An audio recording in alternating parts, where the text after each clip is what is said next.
வாங்க சார். உள்ள வாங்க. வணக்கம் சாமி. வாங்க. சரி. இது இறைவன் கொடுத்த வரம்.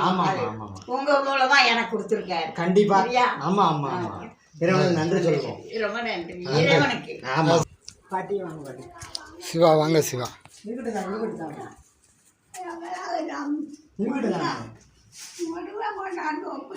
ஆமா. இருக்குது. நன்றி, ரொம்ப நன்றி சிவா. கவலைப்படாம இருங்க, கவலைப்படாம இருங்க. நாங்க தான் உங்களை கும்பிடணும். வரோம் சிவா. பார்த்துக்கோ.